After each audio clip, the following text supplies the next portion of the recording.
Vamos ya con el último punto del tema, circuitos amplificadores. Y a partir de ahora nos vamos a olvidar ya un poquito de los modos de saturación y corte y nos vamos a quedar solo con el modo activo. Para que una etapa sea amplificadora, cuando hablo de etapa hablo de circuito en general, ¿vale? Los transistores, o la mayoría de ellos, deberían estar en modo activo, ¿vale? Si no estamos en modo activo, no amplificaremos. Así que lo primero que tendremos que hacer es polarizar mi transistor o mis transistores. En este caso primero veremos que solo tenemos uno, pero podríamos tener varios. Bueno, pues tendremos que polarizarlo o polarizarlos hasta llevarlos a un punto que más o menos caiga en mitad de la gráfica que veíamos de VC en función de IC, para asegurarnos de que esté en modo activo. ¿De acuerdo? Es la única forma de que consigamos una amplificación. Bueno, y la etapa atípica es la que veis allí en la transparencia, que está formada por un transistor, 4 resistencias y una fuente de continua para alimentar el transistor. ¿De acuerdo?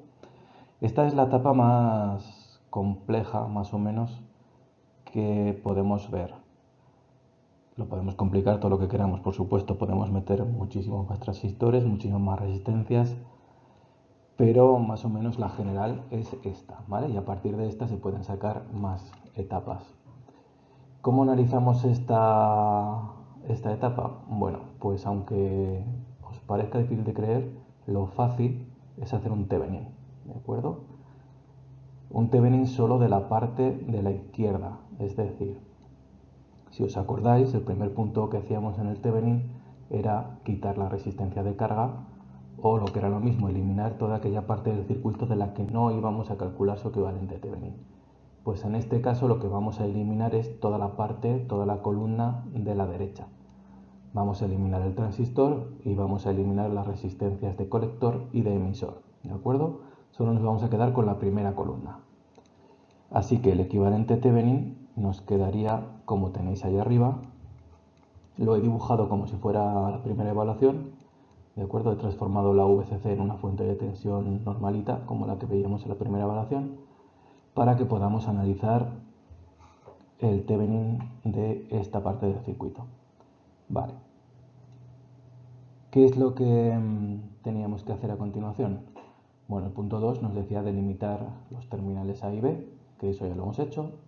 ¿Vale? Hemos puesto A y B y ya los tenemos reflejados aquí.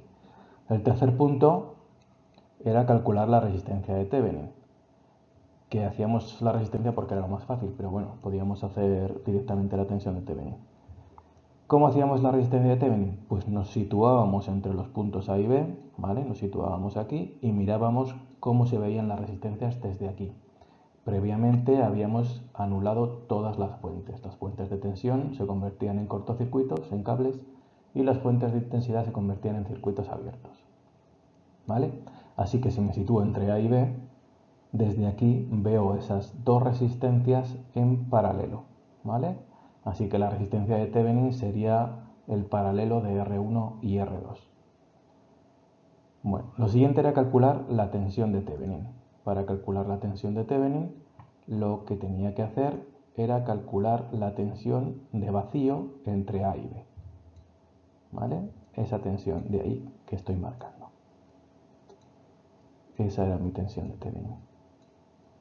¿Qué era lo que tenía que hacer? Bueno, pues tenía que volver al circuito original con todas las fuentes, es decir, a este circuito tal y como está aquí dibujado, y calcular esa tensión.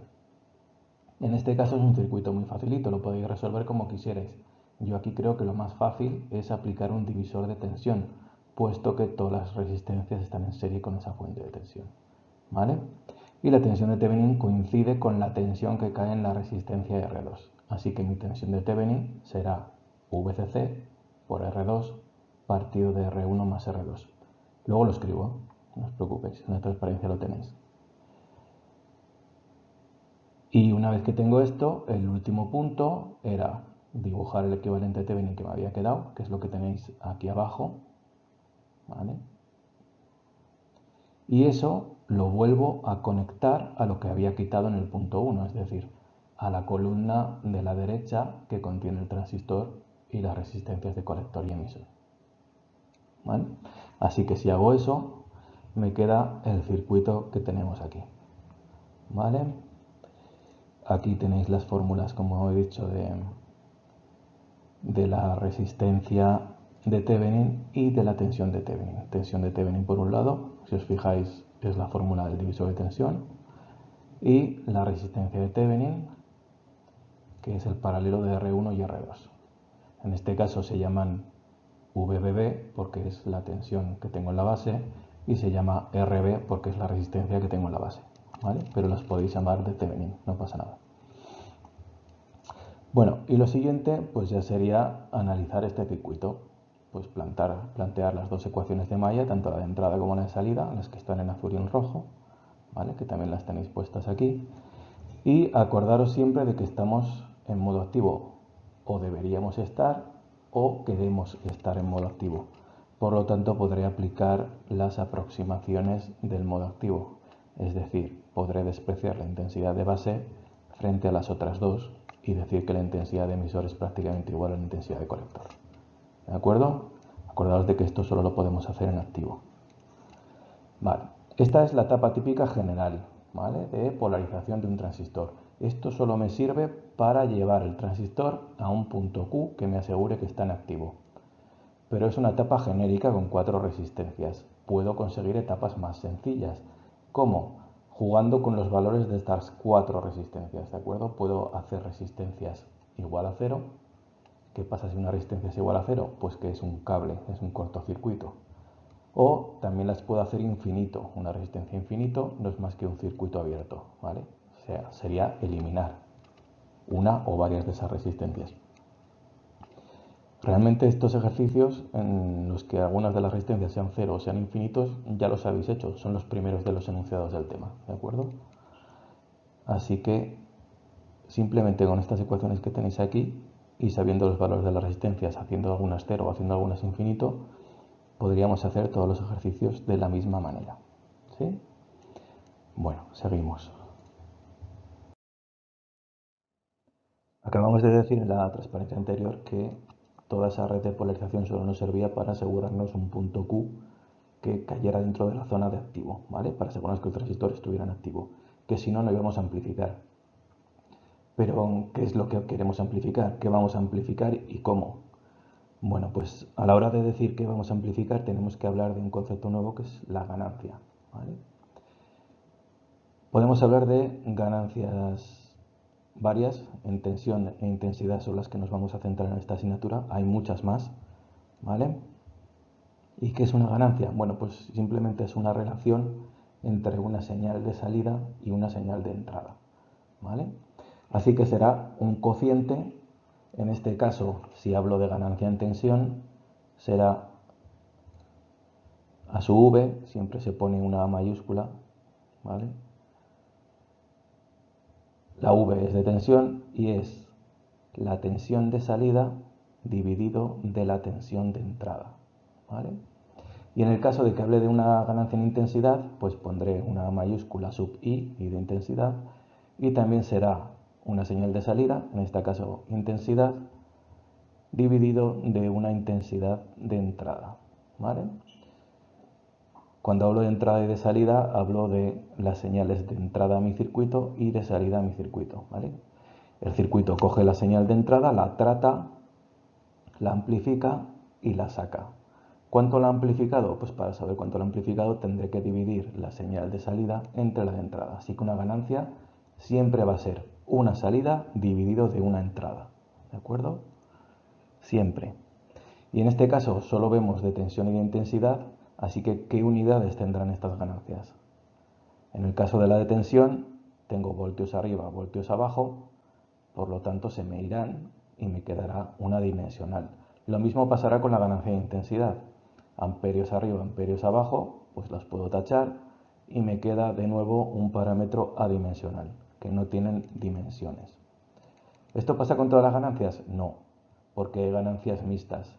Podría hablar de ganancia mixta tensión-intensidad, dividir una tensión de salida entre una intensidad de entrada, o al revés, una intensidad de salida dividida entre una tensión de entrada.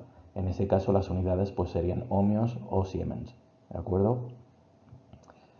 También hay más ganancias que no tienen unidades. Por ejemplo, si hablo de potencias, pues potencia de salida dividido de potencia de entrada, o incluso si hablara de frecuencias, ¿vale?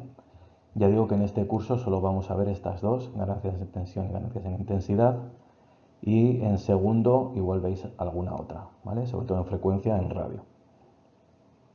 Vale, y estoy hablando todo el rato de entradas y de salida, pero ¿qué es la entrada y qué es la salida de nuestro circuito, o de nuestra etapa?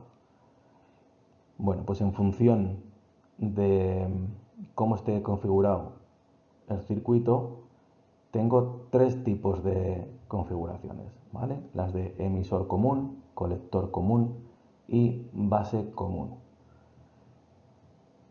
¿Cómo se explica esto? Bueno, pues si os fijáis, vamos a empezar con la de emisor común y vamos al dibujito del transistor que tenemos a la derecha del todo. Nuestro circuito mínimo tendrá un transistor, ¿vale? Así que es lo que he dibujado aquí. También tendrá resistencias, tendrá fuentes, tendrá condensadores, pero lo he quitado todo del dibujo para que sea facilito de ver, ¿vale? Porque si lo tengo dibujado así es una etapa en emisor común. ¿Dónde está mi señal de entrada y dónde está mi señal de salida? Bueno, pues la señal de entrada normalmente siempre las dibujamos a la entrada, es decir, a la izquierda, y las salidas las dibujamos a la derecha. Así que, por ejemplo, si hablamos de ganancia en tensión, podría hablar de que mi tensión de entrada sería esta.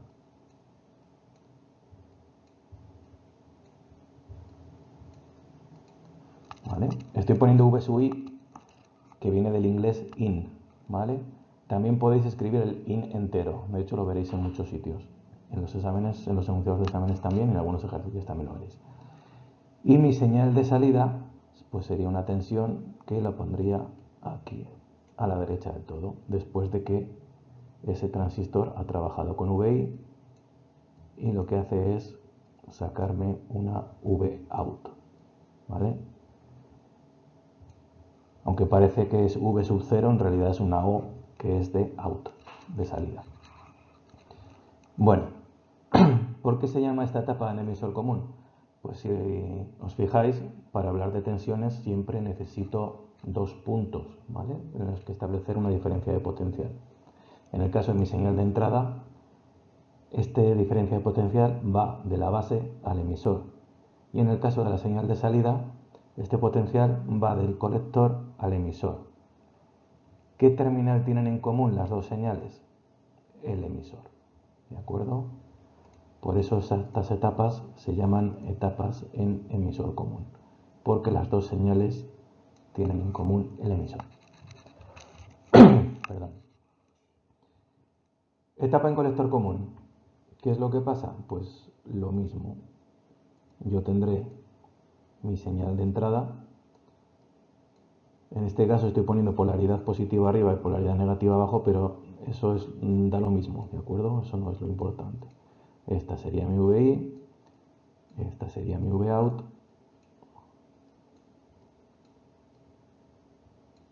¿Y qué terminales tienen en común las dos?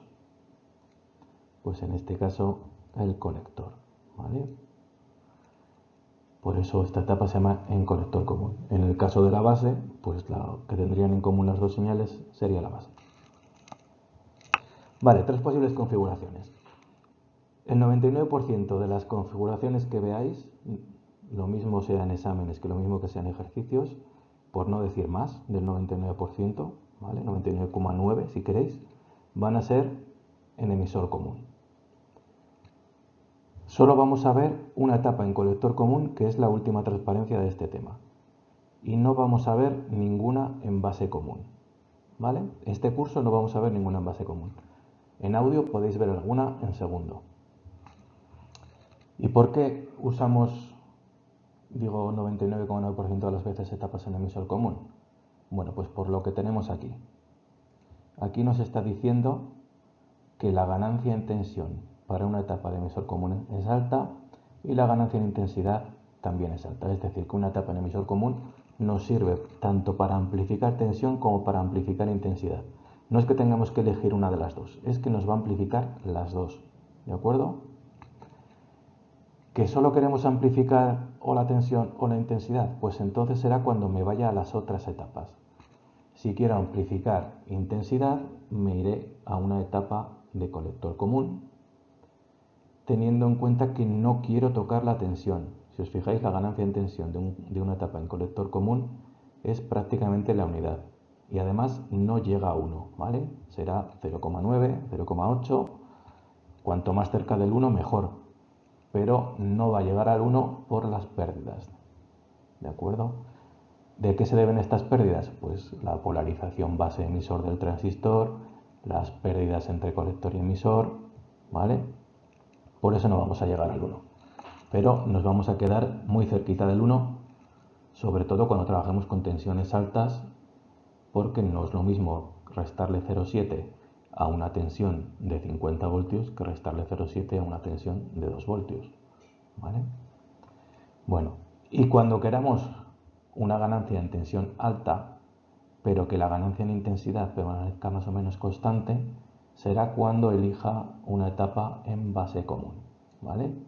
Etapas en base común, pues sobre todo en audio, para etapas de audio. En este caso la ganancia en intensidad pasa lo mismo que pasaba con la ganancia en tensión en colector común. Será en torno a la unidad sin llegar a 1 por las pérdidas. ¿De acuerdo?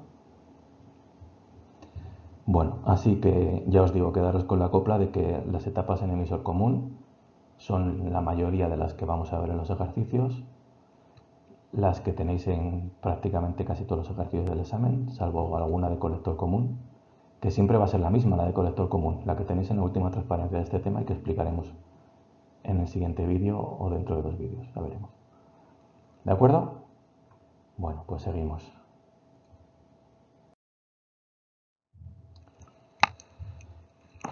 Y vamos con la etapa en emisor común, ya entera.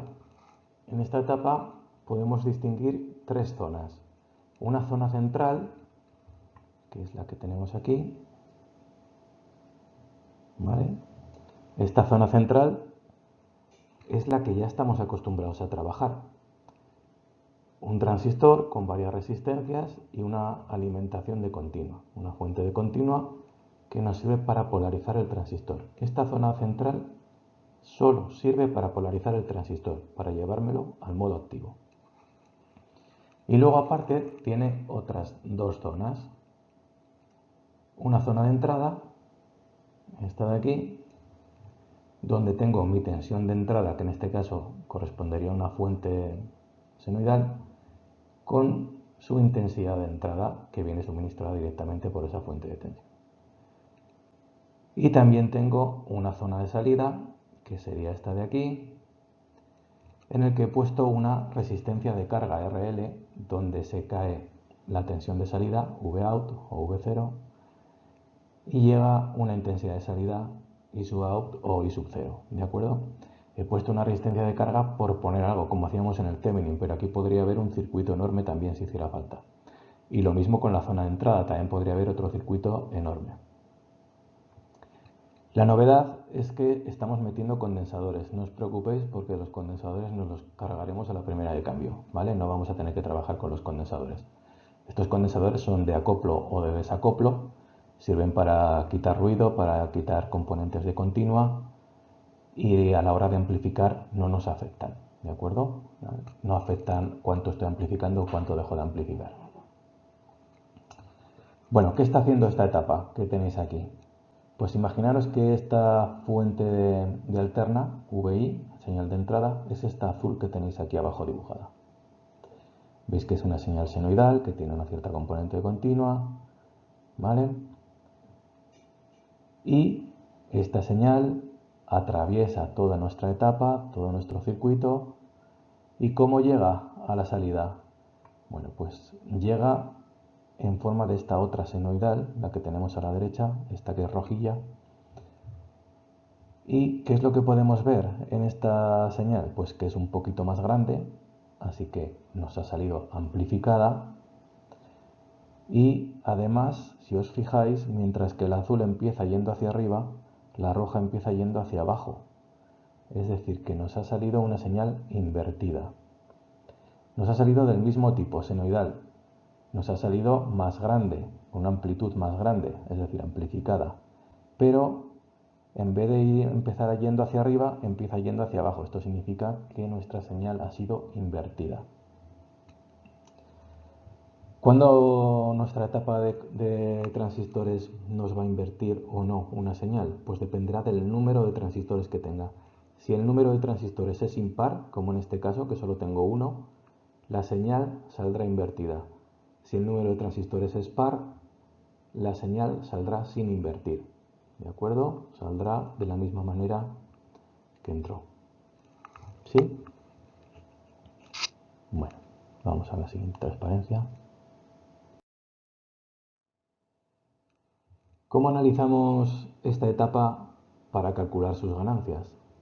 Pues lo vamos a hacer con un viejo conocido que es el teorema de superposición, que ya os lo conocéis, es lo que tiene esta asignatura, que es un suma y sigue. Nos tenemos que ir acordando de todo lo que hemos visto anteriormente, salvo del tema 4, ¿vale? El tema 4 no hace falta que os acordéis. Bueno, ¿en qué consistía el teorema de superposición? Consistía en que podíais descomponer mi circuito original en tantos subcircuitos o hasta en tantos subcircuitos como fuentes tuviera. Pero en este caso no voy a hacer tanto, ¿de acuerdo? Aunque tenga 18 fuentes, solo lo voy a dividir en dos subcircuitos. En uno me quedaré con las fuentes de continua y en el otro me quedaré con las fuentes de alterna, ¿de acuerdo? Que era una modalidad de hacer el teorema de superposición. Ya digo que para circuitos de amplificación con transistores no haré 18 circuitos, subcircuitos, sino que solo haré dos. En uno me quedo los de continua, anulando todas las fuentes de alterna, ya sean de tensión o de intensidad, me da igual, ¿vale? Me quedo todas las de continua y anulo todas las de alterna. Y luego haré lo propio con la alterna. Me quedaré con todas las fuentes de alterna, ya sean de tensión o de intensidad, me da igual, y anularé todas las que sean de continua. ¿De acuerdo? La parte de continua es la fácil, es la que llevamos haciendo hasta ahora. La parte de alterna es la novedad. ¿Qué novedad es? Pues que luego tendré que sustituir el transistor por uno de sus modelos, en concreto con el modelo de pequeña señal y baja frecuencia que vimos en una transparencia anterior. Este modelo es el que tenéis aquí en el cuadradito naranja. Siempre va a ser este modelo, ¿de acuerdo? Si os fijáis, pues vamos a dibujar un poco. Tengo la base aquí arriba, me entra a mi modelo la intensidad de base, atraviesa una resistencia H sub IE.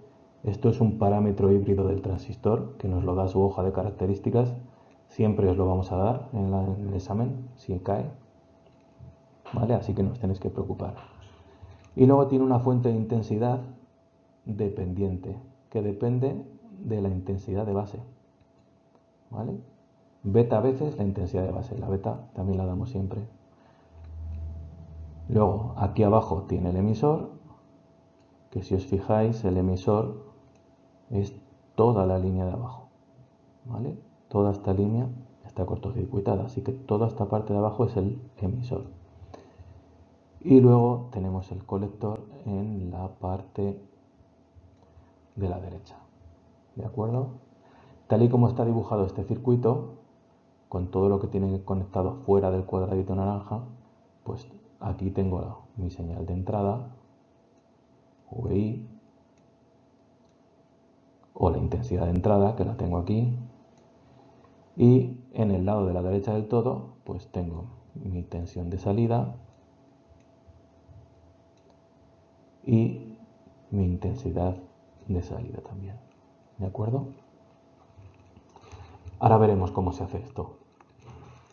La ganancia, pues depende de la que nos pregunten, si la de tensión o la de intensidad. En este caso está puesta la ganancia en tensión. No es más que dividir la V sub out entre la V sub in, ¿de acuerdo? Así que calcularé V out, calcularé V in, si es que no la sé ya, y haré ese cociente, ¿de acuerdo? Y así obtendré esa ganancia. Bueno,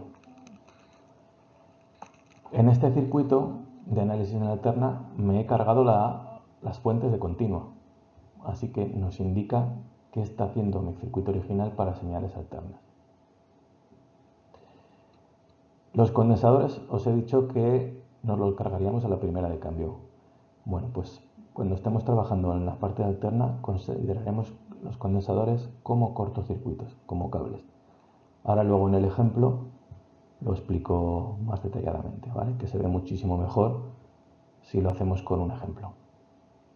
Vamos con él.